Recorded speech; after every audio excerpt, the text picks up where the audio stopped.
a motion for contempt by the Commonwealth, is that right? 52-year-old Robert Fleck, the Assistant Jefferson County Prosecutor, is in a hearing before Judge Sandra McLaughlin. So we're in the Louisville courtroom with what would normally be considered a pretty simple matter. It's a DUI hearing. The prosecutor is there, the defendant is there, and his defense attorney is there.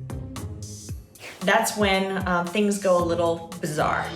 The goal today for the defender, Mr. Braunbeck, is to get his client's DUI, driving under the influence, deferred. But the prosecutor argues that the defendant, Ricky McAllister, should get 180 days in jail for contempt after skipping his court-ordered alcohol education classes 8 times over the past 3 years. I don't know why he's failed to comply. He's failed to comply because he doesn't want to do it. We've had no evidence whatsoever here today, so I mean, that's where we are.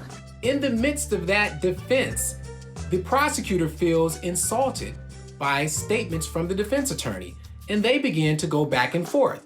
Now, do I have to prove why he willfully failed to appear in court? No, of course not, because he didn't. We don't and know that that's he willfully why failed to I'm appear. talking here. In this case, you've got a relatively young defense attorney, and on the other side, a more experienced prosecutor. So it's time to go at it. And if he's got a problem with it, he can Objection, file a Your Honor. motion to rule this in Judge, as unconstitutional. I'm sorry, Mr. Fleck is arguing things that he doesn't know. Mr. Fleck is arguing why I'm arguing things I don't know. I've Mr. Fleck. forgotten more than you will ever know. Mr. boy. Fleck. Prosecutors and defense attorneys have intense competition. It's no different than the NBA. You're either playing offense or you're defense. You're going to want to win regardless of what side you're on.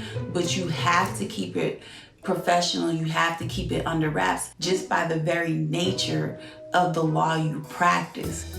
I object to that. I take great umbrage of somebody coming in here and trying to disparage my knowledge and my reputation when he is still wet behind the ears. Mr. Fleck, have a Even seat. on this planet. Okay, have a seat. Thank you very much. All right, we're going to recess until 1 o'clock. We'll see you back at 1 o'clock. And the judge at that point had it. She's like, okay, we need to take a break. But there's a whole nother wrinkle here with Mr. Fleck. Seems he was going to have lunch with his 83-year-old mother.